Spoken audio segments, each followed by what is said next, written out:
Close the door. Yes, maybe now we close the door. Well, Mike, just please, excuse me.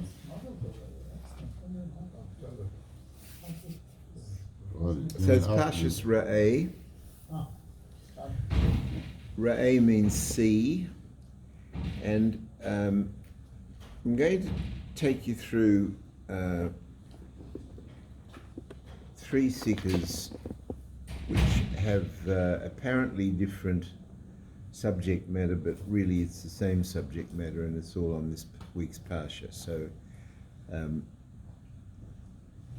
I learned it this way 100 years ago, and I thought we'd go through it this way tonight. So let me just start with this. Let's start with the Pasuk first. In this week's Sedra, in the early part of the Pasuk, it says, I'll read you the English. Look. I'm sorry. Yeah. It says, see, look, I put before you today a blessing, bracha, I have to use the Hebrew words, a bracha and a klola. And that's usually translated, let me do it exactly so that everyone knows. Ra'eh, see, anoichi, that's the name for Hashem in his pure essence. That, just so that you know, before we travel any further, we learn normally in terms of Shem Elokim and Shem Yud-Kei Vav-Kei for the more advanced. Yud-Kei Vav-Kei is the creative process.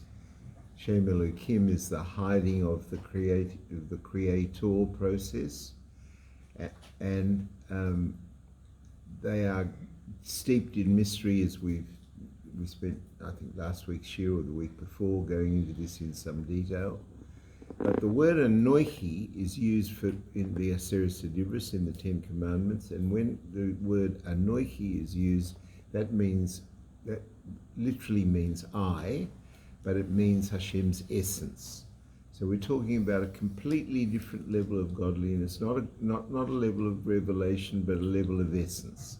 So it says, Ra'ei anoichi noisein lifneihem, see, I put before you, Hayoim today, bracha v'klola, a blessing and a klola. Ronen, how would you translate klola? Curse. In street Hebrew, it would be a curse? Yeah. Okay, so you have to understand before we go any further that that's impossible. It's impossible. We have Avinu Malkeinu, our Father, who loves us, who's created us, who brings us into being every moment of the day, and you're seriously suggesting that he is going to take his children, and curse them? I mean, it's not possible. So this must mean something other than just the word curse. And before we really start the shir, I just want to signal to you that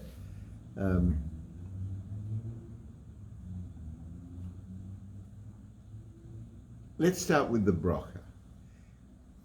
It says, see, I place before you today a bracha v'klola. The bracha is, if you do my mitzvahs and go by my way, then I don't know that it does say if. The blessing being given on the basis that you will listen to the commandments of God, Lord your God. That's a much better translation than Kremnizer did. The bracha is on the basis that if you listen, that when you listen to me, you're going to have a different kind of life. What is the result of the bracha? That you actually live a life of bracha. We're going to this is a matter of perspective, and we're going to spend some time on understanding this perspective. it's not that one is a reward and one is being beaten up. It sounds on first reading that if I'm going to put before you a bracha and a curse, and if you go in the good way, then you're going to get a bracha, you're going to get a prize from me, you're going to get a present, you're going to get a hug, you're going to get a kiss, you're going to get a Ferrari, you're going to get money, you're going to have good health, blah, blah, blah, if you listen to me. But if you don't listen to me, pity help you. Because then I'm going to give you a klola, and that klola is going to be terrible. It's going to be 3,000 years of a river of blood, of every form of Holocaust and exile, and you'll be in Golis, and you'll be in pain, and you'll suffer, and that's all your fault because you're not listening to me. That's how it reads at one level. But honestly, an intelligent Jew with any learning in Torah cannot even begin to think like that, because that's not the relationship that a Jew has with his God. The relationship a Jew has with his God is parent and child. Now, anybody here who has children or maybe lucky enough to have grandchildren, is it conceivable to you that if they don't do what you want, you're going to beat the living daylights out of them for your pleasure? I mean, it's mad. It's a mad way of even beginning to think about these words. So, what presents itself immediately in this Sedra, and this is some very difficult Torah, because the real question that you have to face at some point of time in your life, and most Jews will face it very often, is how can we manage the concept of suffering? How do we handle suffering? First of all, let's start with someone else's suffering, or your own suffering, whichever. Let's start with someone else's suffering. How do you handle the fact that there are people who suffer terribly in life? They have afflictions in relation to health, or their money, or they lose their money, or they don't have any money, and that's not only a problem for them, but on their dependents and the community. Or what about people who have terrible problems with their children? The children are, God forbid, sick or crippled or backward, God forbid. And let's understand the complexity of the question, because we've learned over and over again that Hashem didn't create the world Sheshis Yemei Bereshis in the 6 days of creation, and then walk away and here's the world, let it run. We don't learn like that. It's fundamental to our belief system that Hashem is recreating the world every moment, every microsecond. And that means that all the galaxies down to the tiny little atoms in every and cells of each body.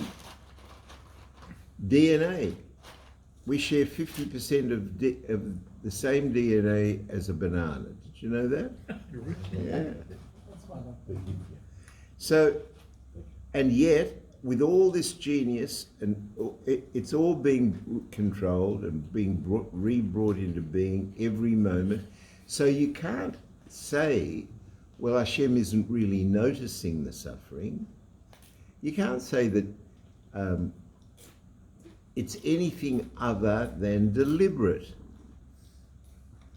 So this suddenly becomes a very difficult question, because if you see that I put before you today a bracha, that's lovely, but then it goes on and a klola, and if you don't understand what that klola means, how can you live your life as a religious Jew having a relationship with your God? Well, you've obviously got to help these people. Well, you've obviously got to help these people, 100%, that's true. But, you know, can someone I'll just pause this for a second.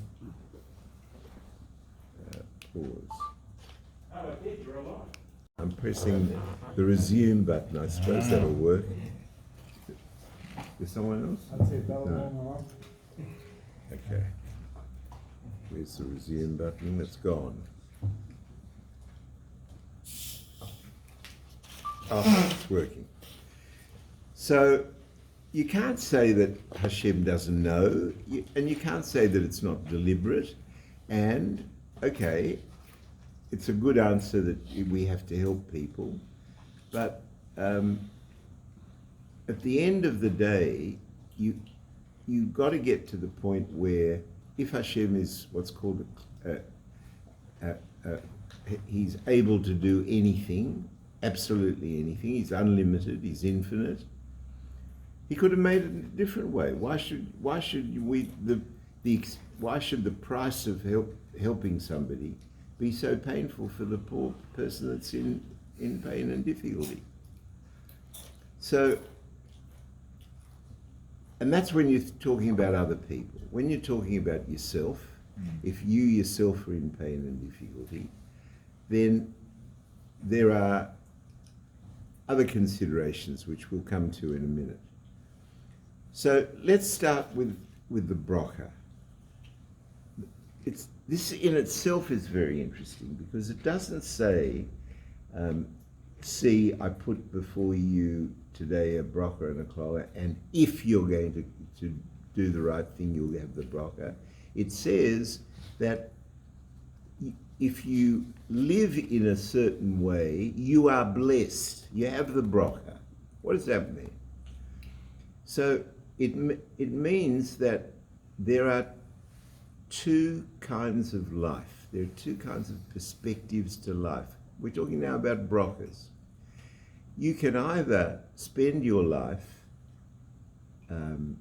appreciating all the good that you have, or not notice it. Lots of people don't notice it. Lots of people don't notice the degree to which they're healthy, or the degree to which they've eaten tonight, or the degree to which their children are this or that. What they do notice is if they didn't eat what they wanted to tonight, or if they, if this negative happened in the office today, or if this person was rude to them today, and that can become the focus of their whole day, whole week, whole month,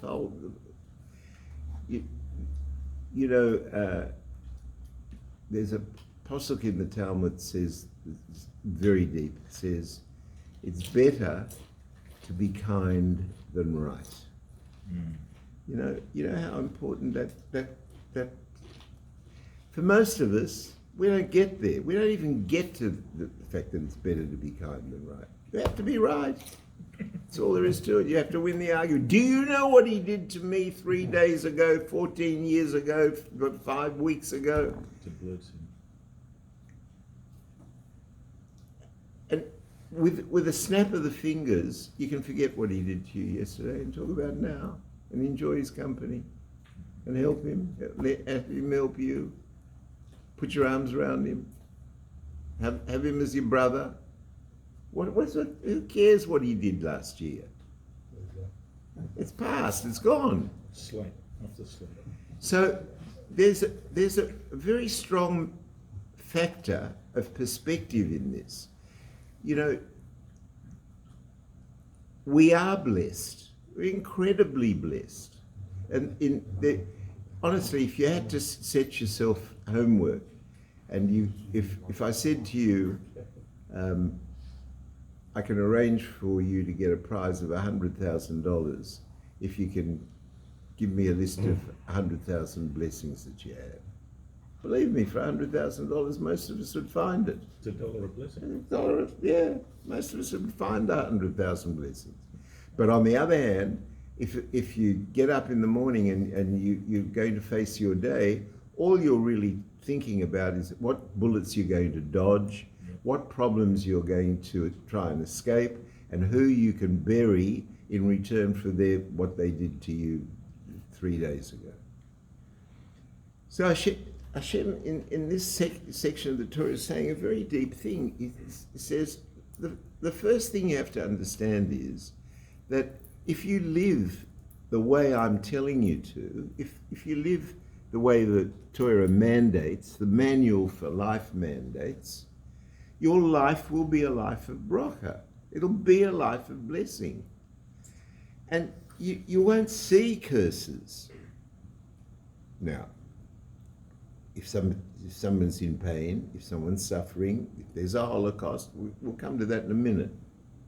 But the first thing to notice is that for the ordinary person's life, an ordinary person without training in Hasidus and without understanding some fundamental concepts in Torah, like the fact that our God is our Father who loves us, if without that, the problem for most people is that they live life not feeling blessed. They feel cursed. Let's not even get there. First of all, we're talking about feeling blessed, the positive feeling of feeling blessed, of looking down and thinking, it's fantastic that I have 5 toes on each foot. When's the last time you thought that? When's the last time I thought that? I'm not talking about you, we're talking about everybody together. When's the last time you thought how fantastic it is that I've got 5 toes on each foot? Last week, Parshat. That's right. That's right. And that you swallow. I mean, how incredible is it that you swallow? How incredible is it that you know through the one esophagus when to breathe and when to swallow? And your body somehow rejects the food when it's time to breathe and rejects the air when you need to eat. And you put a piece of food in your mouth. And how many times do you thank God for the fact that your tongue moves that food around your mouth about 32,000 times a meal? Did you know that? 30, that's what I heard. I don't know if it's true. You can Google it. But 32,000 times, maybe it was 3,200, I don't remember. It was a fantastic amount of times that your tongue moves. And what happens is that your tongue dodges your teeth. The teeth come down and chop a piece of steak, but not your tongue. How come it chops the steak and not the tongue? And you do this while you're reading the paper or watching TV. You're not doing it consciously. And how often do you think, how lucky am I to have a set of teeth that, first of all, a set of teeth, then second of all, a set of teeth that can cut, third of all, a set of teeth that cut but don't cut my tongue. What about speaking a language? Speaking a language, or more than one language. It's Maybe this is Yeah. yes, all of that. So it's possible to live a life, explains these words, where your focus is that you're living a blessing, that the fact that you're conscious and alive is a blessing. Now, what about, and there are certain consequences to that. People who live like that with this focus are happier. They have a purpose in life. They have a structure in life. They understand what boundaries are. Those boundaries are important for them. They have boundaries with their wife. They have boundaries with their children. They have boundaries with their honesty in business. There is a temptation to discard those boundaries. Everybody has a different Yetzer Hara. One is for power, one is for money, one is for girls, one is for whatever it is that you've got, and that's a constant threat. You know, the Gemara got some bad news for you. Everybody's Yetzer Hara gets stronger, not weaker. You don't beat your Yetzer Hara ever. It's there constantly, all the time. And What you if know you're a what? tzaddik? It gets, if you're a tzaddik, it's different. But there's Lamed Vav Tzaddikim There's 36 tzaddikim in every generation. We know that for sure, but not many more. But I tell you what, to be a Bainani means is much harder and much bigger reward because More life. all life you're being tested. You know, my friend Rabbi Philman says to me that he's always believed that there are more tzaddikim in the world than Bainanim. Because to be a Bainani is really is very hard. No, but you see, if you're not religious, you can't be happy. I think that I think that it certainly you can be happy. I don't want this to turn into question and answer, but once you've raised it, let me tell you, probably no. Truthfully, probably no. Because then you believe that what happens to you is happenstance, bad luck, good luck, and you deserve it, you don't deserve it, this, that. You don't have a real perspective. The real perspective in life is, what is your relationship with your God? Listen to this carefully. What is your private relationship with your God? And if your private relationship with your God is to understand that He is your Father and He loves you and you love Him in the same way as you, and that when you leave the house, if you kiss your mezuzah the same way that a little kid kisses mummy or daddy when they get driven to school and they say, see you, mummy, daddy, and you run off to school and your mummy, daddy says, what about my kiss? The kid comes back and gives you the kiss, it's either grumblingly or not grumbling, but you have that relationship. Now you have a child has that relationship with the parent. Why? Because a Jew has that relationship with his God. You don't notice it. You're like the kid that takes for granted that the mother drives him to school and doesn't care, and the kid doesn't care. So it's important that the parents give the child the hinuk that the child should care and understand who his parent is and understand what that relationship is. And that relationship is the same thing with, now, what about the fact that there really is pain and suffering? And there's terrible suffering. So first, there are a few answers to this, and none of them are real answers, but let me just go through a few things. The first is that after the Holocaust, when Jews in America came to the Frierdiker Rebbe and said, how could God let this happen? The Frierdiker Rebbe's answer to them was, I am not God's lawyer. I don't understand, and I am not God's lawyer, and I'm not going to explain it, and I don't accept that it can be explained. That's the first point. He's not a liar. The Rebbe's not a liar. And so what is it that can't be explained? What can't be explained is the fact that whatever the purpose of that punishment is, that pain, that suffering, it could have been achieved in a way that wasn't so painful and not so hurtful.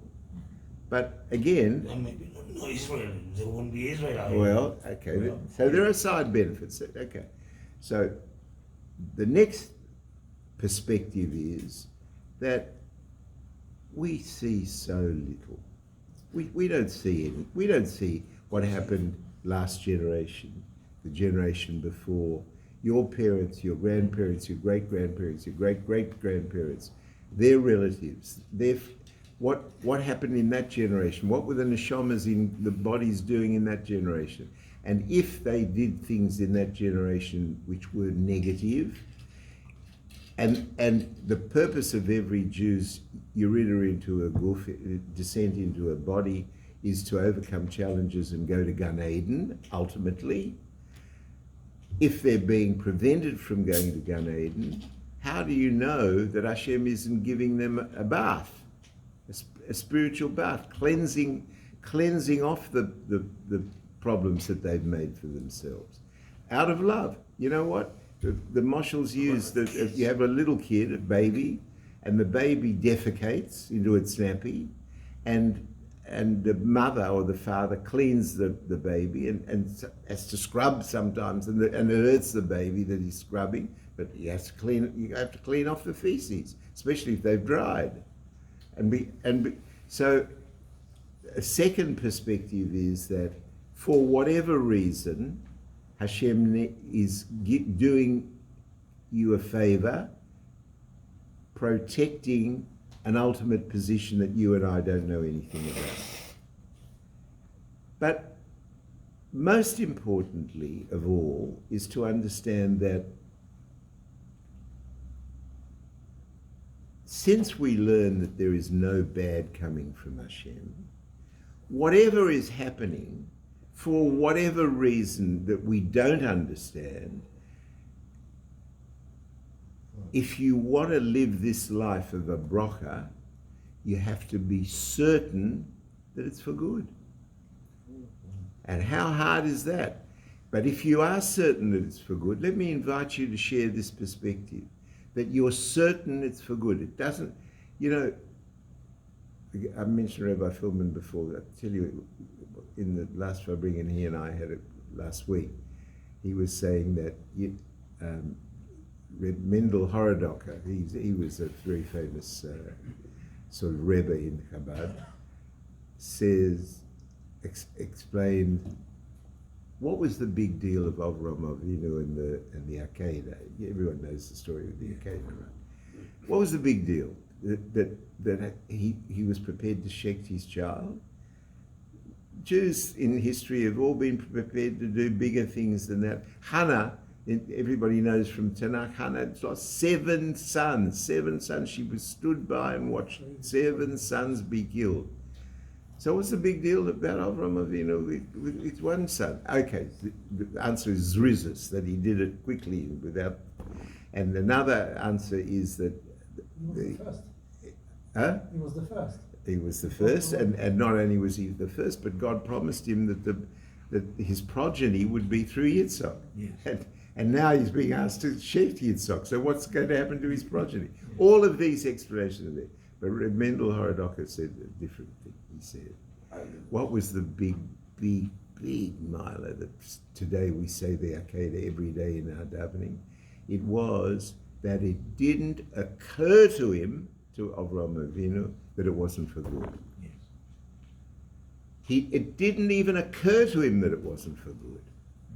Now, let's say that we're not on Avram Avinu's level, but you have to understand that if your perspective is that the negative is for good, it's a Yerid Tzorik Aliyah, it's a descent for the purpose of ascent, or it's Gamzul Toiva, whichever way you package the issue. The question is, how are you looking at it? Are you looking at it that God is punishing you and beating you up and getting revenge? Or are you looking at it to the fact that something negative has happened, but since you believe with all your heart and all your soul and all your might that God is only good, then whatever it is that's happening to you is somehow or other for good, and you thank God for it. And that's why the Gemara says that we thank Hashem for good fortune and bad fortune in exactly the same way. Who's able to do that? It takes a lot of training. You've got to go to the spiritual gym every day. You've got to learn Torah and Chassidus repeatedly and over again. But imagine this. Imagine that if you have the perspective that all the brachas that you live are wonderful, that you just being alive, just being conscious in Gashmias is just so wonderful. And then whenever something that negative takes place, you realize it's only negative in your mind. It hurts. It does hurt. But there's a reason for it, and it's for my benefit. And it's a bigger ultimate bracha than if I got the bracha straight away. How do we know that? So Tanya uses 2 mishalim. One is that if you cut a rope and you tie it at that spot and you try and pull a heavy object with it, the rope will not break at the knot if the knot's strong enough. Why? Because that's the strongest part. Where it's mended is the strongest part of the rape. So a man goes wrong, and he doesn't want to be left with a stained neshama. He doesn't want to be left with an impossibility to get into Gan Eden. We learn that this world is very important. Gashmis, we have to make a dira b'tak toinim. It's a very important thing. But at the end of the day, we don't know the game. But there are some things that you can hang on to. You can hang on to the fact that you are certainly blessed, and you can hang on to the fact that anything that seems as though it's not a blessing is a blessing, but you don't understand it. And if that's your perspective, let me answer your question. Are you a happier man than a non-religious man? Of course you Huh? Of Of course you are. I think Robert answered it before. If you're not religious, all you're doing is dodging bullets. That's all you're doing. But you got also religious that are not happy. What's that? You got a lot of religious that are not happy themselves. How do you know? Yeah. And I can see. no, hold on. So you have then you got to go back to the definition of religious, whether they're religious. You know, I remember we once How went. about people? Yeah, I'm trying to give a share, but this is turning into a fabringham. But I'll tell you anyway. You know, we once went in Pesach in the old days, when children were young, and you know you live through Cholamoid Pesach, and there's nothing to do. You can't go anywhere to eat. So they used to go on matzah picnics. So 4 or 5 families would go together with the children. The children would all play in the park together, and the parents would sit and eat matzah. And I'll never forget, we were with 2 of our close friends at the time, still are, and one wife was saying that both of these families were Balchulas. And the one wife was saying that her father didn't keep anything, although he was from Poland and from a religious home. Why didn't he keep anything? Because his memory was that all these religious Jews were ganovim and drunkards on Shabbos and this and that.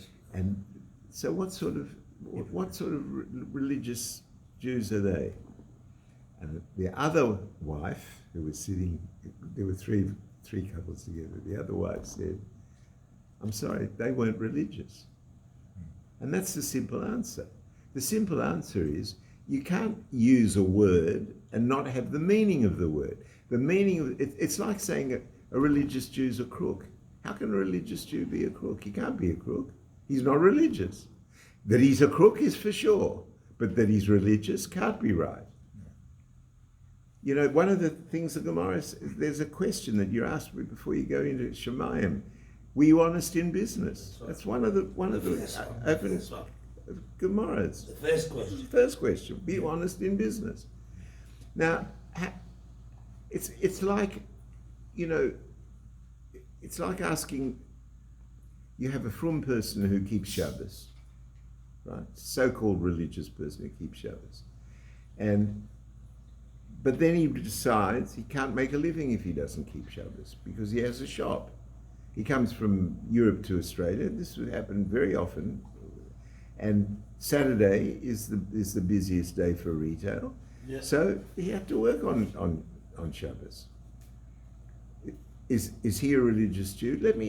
Let's talk about what makes him a religious Jew. What makes him a religious Jew is the certainty that Hashem is feeding him. Not the business. No. Hashem is feeding. Now, if Hashem is feeding him, and he really believes that, how can he profit by working on Shabbos? So he's not a religious Jew. He says he's religious. He wears religious Jewish clothes. But he's not. He has payas. He's a fraud. There are not many of them. Come on, small percent. What? Like that. So if then the percentage that are real are happier. Certainly happier than they would be if they weren't religious. 100%. Certainly. Anyway, we have to go. We have to go further. Otherwise, this will end up with Fabringen, and we don't have the time. Not enough whiskey. It's not me. That's why you name your child I think Mushka. it's more than enough. My Mushka. one final thought on this. And you know, you need to do some thinking yourselves and work on these concepts. But one of them is that one of the Rebbeim said, you know what the klola is? You know what the real curse is? The real curse is that you don't enjoy, visualize, feel, chew, eat the bracha. You deny yourself the bracha. Thank you. That's the real curse. Okay, so we're running out of time, so I'm going to mention it to you quickly. In this week's Sedra, there is, I don't know if we'll get time for it. Let me try and deal with it quickly because it's going to make the same point.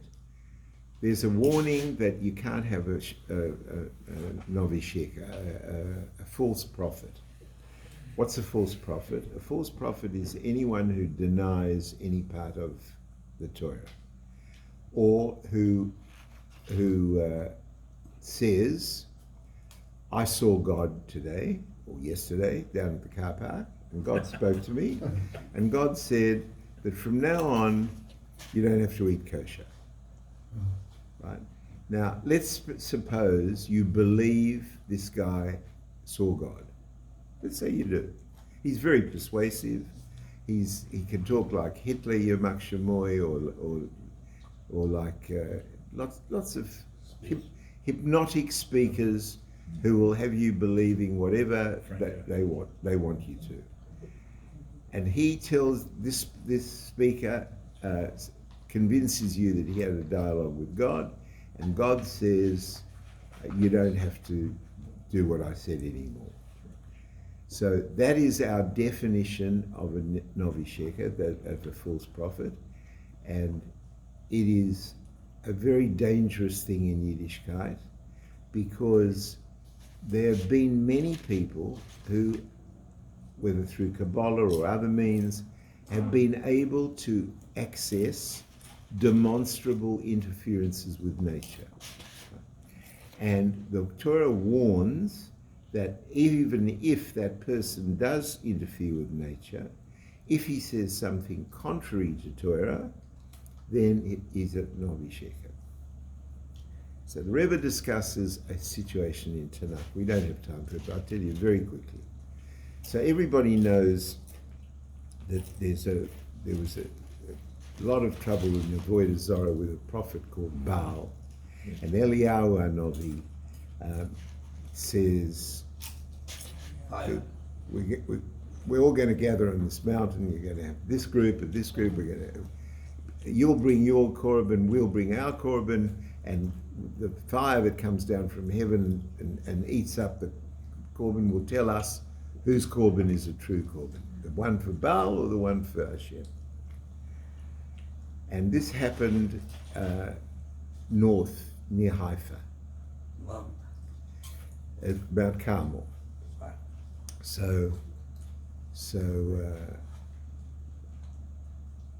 And what happened was that, of course, the fire came down and took Eliyahu Hanavi's, and the whole story had the proper ending. Now, what's the problem with this story? The problem with this story is that we have a halakha that you can't bring a korban outside of Yerushalayim and outside of the Beis HaMikdash. You can't. Under any circumstance. You can't bring it. So how can Eliyahu Hanavi, who says, I talk to God and I can bring you signs, I'm going to bring you a sign in a minute, we're going to bring a korban, they're going to bring a korban, and a fire will come down out of Shemayim and eat our korban and prove to you that, and I'm proving to you because of my interference with nature, who's right. Right? And we've just learned in this week's Sedra, in Parshat Re'eh, that if a person comes and he does something contrary to Torah, and he says that he's talking to God or he's proving an interference with nature, you can't believe him. So how come everybody believed Eliyahu Hanavi? So first of all, I'll tell you the halakhic answer, right? Because this is a halakha. I want you to learn the chassidus of this, but the halakhic answer is that if a person who is demonstrates himself to be maybe a prophet, if he says you can't keep Shabbos this Shabbos, the rest of the time you have to keep Shabbos, but God has told me to make an exception, right? Then that's possible, and that can be, but the Torah is denied in its fullness, or that any of the mitzvahs are denied in their fullness. That can't be. So why am I telling you this? It's not about halakha, and it's not about. But the issue is, what is your mindset? Is your mindset that your trust in this God that we're talking about, your perspective with these brachas that we're talking about versus the lack of the bracha? Because the Rebbe doesn't translate the word klola as curse. No. You know what he translates it as? The opposite of the bracha. What's the opposite of the bracha? Not having it. Not having the bracha. Yeah, now, is that a curse? It's beginning to make sense. Yeah. You don't have the bracha. It's a blockage. It's the blockage, good. Yeah. Okay.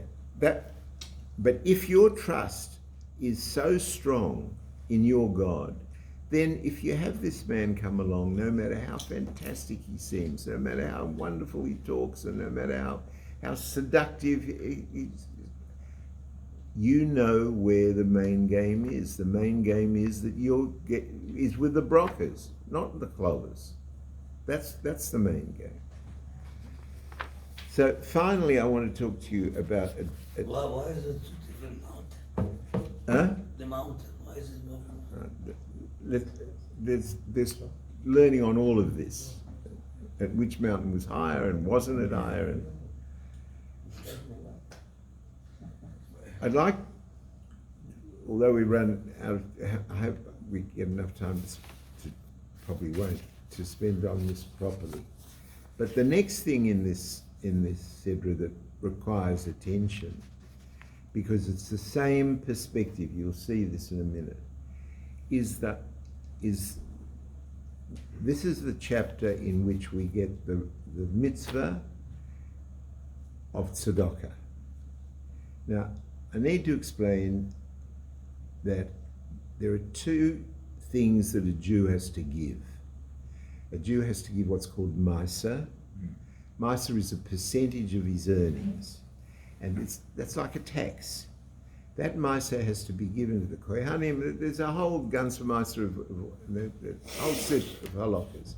And is that tzedakah? It is. In a way, it is tzedakah, because it's you giving your money to somebody else without them having earned the money. It's compulsory. But that's not tzedakah. Tzedakah is when somebody comes to you and says, I need help, or hi, my uncle needs help. And you have to put your hand in your pocket and take out money and give from that. And there are halakhas about that. You have to give at least 10% of your income and no more than 20% of your income. And if a person asks from you, you have to give him. You can't say no. Unless he's a fraud, there are exceptions. You're not expected to be an idiot. But if a person is in need and comes to you for help, you have to help him. How much you have to help him, that's a matter for you, and there's halakhas about that and all the rest of it. But you have to help him. Now, and twice when this is mentioned, it's mentioned first of all when the mitzvah is given, generally speaking, and it then says, Ki peseach tiftach es yodecha loi, that you have to open, and the word open your hand to him is repeated twice. Usually that's translated by English translators as surely give. But sure, that's an English translation. The word is used twice because it's very important. Get it straight. They're not kidding here. You got to open your hand and give to it. It's hard. We're coming to it. Especially when you got three at once. Now, 2 or 3 psukim later, that's in, if anyone wants to look it up, that's in 8, and then the next one is in 11. In a couple of psukim later, the Torah talks about the Shemitah year. Everyone knows what the Shemitah year is. Every 7 years you have the land's fallow, and what happens on then loans, and it says you have to lend. I don't know if you know that. It's a mitzvah to lend. Mm-hmm. You know, Christians, they have a saying, neither a borrower nor a lender be. That's a Christian saying. You know that? Mm-hmm. That's, God forbid that a Jew thinks like that. First of all, you have to be a lender. If somebody needs money, you have to lend to him. And if you have to be a borrower, you have to be a borrower. You know why? Why is it that we don't mind that? Because we know where the money's coming from. Ultimately, the money's coming from Hashem. It's His blood supply, not yours and not mine. So, if you need to borrow money, you need to borrow money, and somebody who's got the money needs to lend it to you. Now, in which circumstance are we talking? We're talking about the Shemitah year, because why? At the 7th year, all loans are forgiven. Null and void. Huh? Null and void. So, and then we have a whole thing with the prusbul, which I won't go into now, but why? Because the Rabbanim became evident that people wouldn't want to lend in this, let's say the 7th year. Let's say it's the 7th year, it's June, and the year, Rosh Hashanah is in September, let's say, and somebody comes to you for a sizable loan. You're not going to give it to him because you know that in 5 minutes he's free. Yeah. So that there's a whole thing called a prusbul where you alienate the loan to the court, and the court is enabled to enforce it and so on. Let's not talk about that. In the mitzvah of lending, notwithstanding the Shemitah year, again the words tiftach, Pesach tiftach, Pesach tiftach es yodecha. Again, the double word, open your hand and give to it. So,